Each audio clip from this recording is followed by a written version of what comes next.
Good afternoon, ladies and gentlemen. This is Sean here with History Garage, and we got ourselves two very beautiful Kalashnikov rifles. We have the Golden Boy Standard of Eastern Europe, a Romanian WASR-10 63 here on the left. And on the right here, we have a North Korean Type 68 rifle. Now that one is extremely rare here in the United States, and we will get on to that in a moment. We also happen to have the original fire control group for the Type 68, which I have removed and replaced with the Timney because Timney is much nicer than that thing. We have two different rifles. They are unique, and the North Korean one is uniquely North Korean because let's just say it's got some neat features that this one doesn't have. A great example. This has a solid front sight all the way around. The other one here, we have lightning cuts. And I know what you're probably thinking, that probably doesn't save you a whole lot of weight. Why would you even do that? And that's because they didn't pay their factory workers anything, and it was cheaper for them to have them mill that out and recycle the steel than it was to, quite frankly, just leave it on there. Unique rifle. Everything on it is handmade. It's from the stock down to the bayonet to the cleaning rod, which, might I add, is not remotely even straight. Whoever was making this one day was drinking, probably. The WASR here is brand new. It has never actually been fired. It's from the mid-2000s would be my guess. The North Korean here came, we believe, out of Sudan.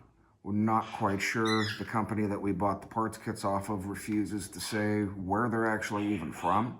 We know that it is North Korean, but they call them Asian contracts just to, you know, keep a little bit of deniability. The WASR has a 16-inch chrome-lined cold hammer forged barrel, much like the Type 68 here. Essentially, they're the same gun, even though they're not part for part interchangeable, and that is because everything on this guy was basically handmade and is fitted to said gun. They are both numbers matching. The Type 68 here has a early style of milled sling loop. As you can see, this one here doesn't even have a sling loop. There, it's on the handguard, which that's the later style. We have the 3-position safety, just like how that one should have, but you know, import laws. We have the 3-position safety. This gun was rebuilt by Childers Gun Company out of West Virginia. They did a phenomenal job with the rivet work and the patterns. Top of the line job, guys. I could not be more thoroughly impressed with how well you rebuilt it. We have the SAR, which is Cyrillic, and for safe semi, and then it would be full, even though this gun is only semi-automatic. We have a beautiful Timney trigger in there with the lightest poundage you could have on them. Phenomenal product, highly love. And then we have the original fire control group, which, if we can get some close-ups on it of how crude these truly are. They are not remotely straight. Just the machining, like the hooks for the trigger, they're not even the same. They're not even the same profile or shape. They did kind of a terrible job.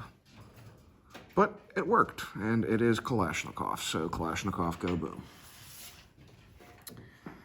The North Korean is the underfolder, which is actually also unique, being that it is the North Koreans and they tried to save as much money as possible by only putting one locking ear into the stock. So if you look at a regular, like if you had an underfolding WASR, like that gun, you would have dual locking lugs on the inside, as with this guy only has one, which means that you have twice the amount of play, twice the amount of movement.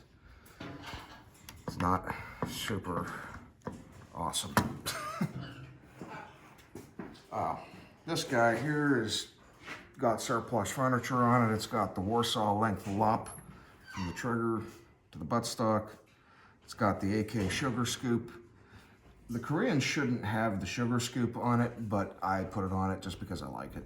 I have the original muzzle nut, which I left at home. The sights go out to standard AK ranges, as with the ones on the North Korean are actually under. They don't go out to the same yardage.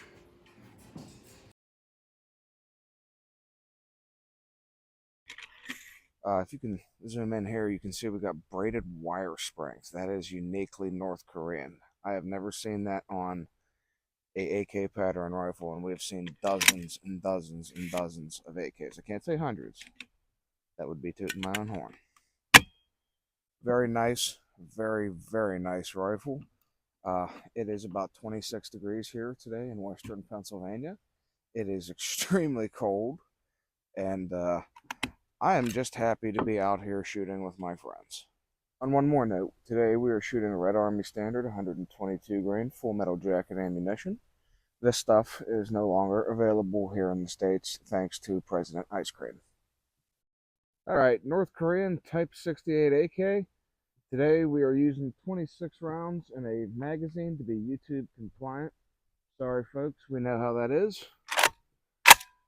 The old girl fires after all this time.